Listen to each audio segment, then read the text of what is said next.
Is that what that is?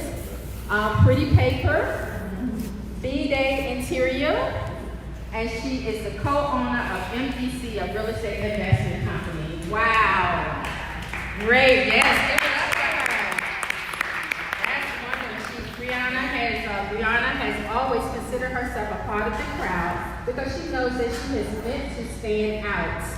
Brianna is a daughter, sister, and friend, even to those that she doesn't know. Brianna is also a survivor of domestic violence, and we'll hear more about that from her shortly. But Brianna has a big personality, a big smile, and she has even a bigger heart. Let's welcome Brianna. The other panelist we have is Miss Tiara Johnson. Hey, Tiara. Tiara is a mompreneur. Is that how you pronounce it? Mompreneur powerhouse. She is a wardrobe stylist. Check that cape out, girl. You working it? I love it. Extraordinary. Business social media strategist, mentor, woman's advocate, Me Too overcomer, and she is officially now an author. Yes. She's a native of Washington, D.C., where she raises her 11-year-old daughter, the future Madam President 2048. I know that's right. Speak that thing.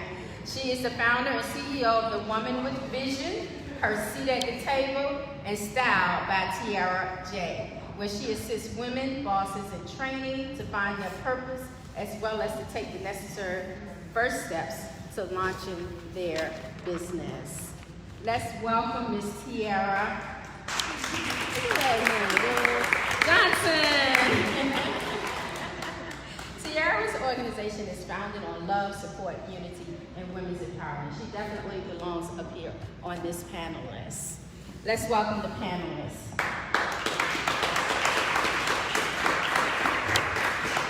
So I wanted to give you just a brief, a little bit of stats on the domestic violence. And Kwalamia mentioned that violence is not just abuse, physical abuse.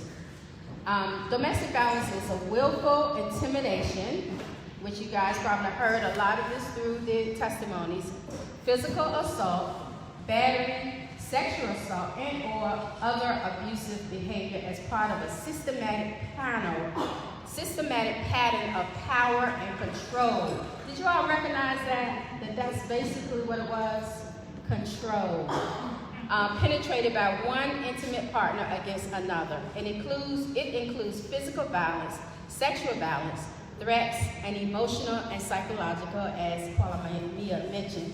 And the frequency and severity of domestic violence varies dramatically. So here's a little bit of stats. Did you know in the United States, an average of 20 people experience intimate partner physical violence every minute? Wow. That's crazy. So something like this forum is definitely necessary so that we can make the community aware. 1 in 4 women and 1 in 9 men experience severe intimate partner physical violence. Intimate partner contact sexual violence and or intimate partner stalking with impacts such as injury, fulfillment, post-traumatic stress disorder, use of victim services, contractual sexual transmitted disease, etc. Why does it matter? Domestic violence is prevalent in every community, and it affects all people regardless of age, social economic status, sexual orientation, gender, race, religion, and nationality. Something like this forum is definitely needed and is necessary. So let's get into the questions, the Q&A. So my Q&A, my first question is, after reading those stats, and those stats came from resources that were surveys and what did I do?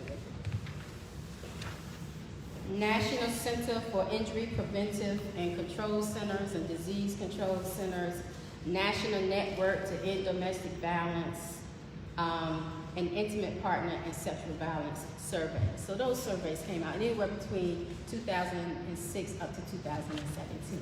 So my question is, when did your abuse start and how long did you stay in it?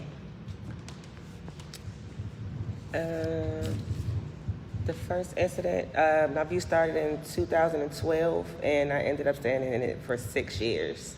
That day I told you about that he left was August 25th, 2018. Let's bring it around here so we can. So it was only maybe 2 years. So maybe from 2004, and the incident happened in 2006. So for me, it wasn't physical abuse, it was more mental and emotional abuse.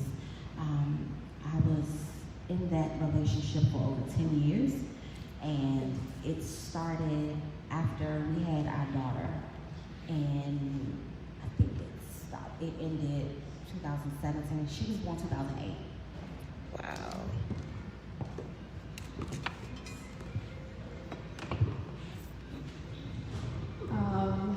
I met him December 2016, and I think the abuse started around the beginning of the 2017, and then last year, November, is the last time he abused me in November of 2018.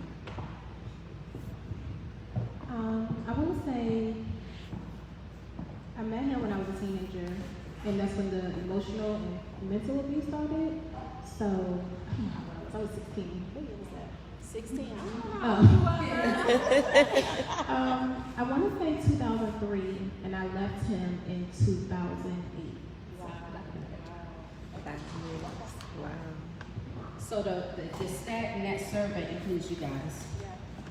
And in your testimony, some of you mentioned that you saw it in your parents as you grew up, and some of your children have been privy to it. So Shamika's motto is you change your mindset, change the game. So my question is, as you look back, what were some of the reasons you as a victim stayed with your abuser? Kiara, I believe you mentioned some of your friends died or did not survive, but you did, and you questioned why. Is that yours? Who was it? Somebody? No, it was mine. That was Melissa's. Okay, sorry about that.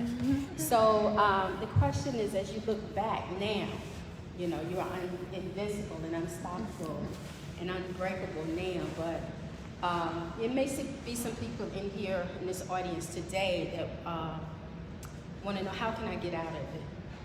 And because I'm still there. Mm-hmm. So just share with us, back then, why did you stay?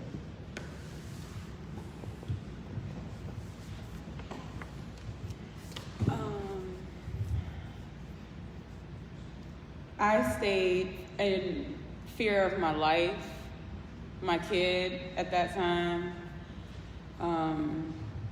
It's just fear. I wanted to live. And like I said, he was just always around, his controlling ways. Yeah. And anyone can answer this question, did you all see or in your conversation or living with the man or what have you, did they ever give you an indication that they may have been abused, or they saw abuse in their family? I can answer that. Yeah. Okay. And then you can pass. That's a really good question. I heard all yeses from down the table. Mine told me that his parents broke up. Those are very vital questions you should ask, because his father was abusive, and that's why his parents ended up divorcing. And so it all makes sense in hindsight. Mine it was him, and I think it was about 6 of them. The mom had given them all up for adoption, and the family that he went to abused him, and he was molested. Unhealed trauma. So, my ex that I was with, his mom experienced abuse, physical, mental, all of it.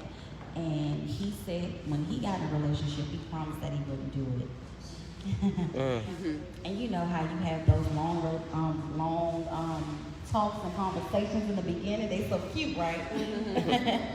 We had those, and he told me that, and then I noticed it a year later, and I was like, wow, this is the same thing you promised you would never do.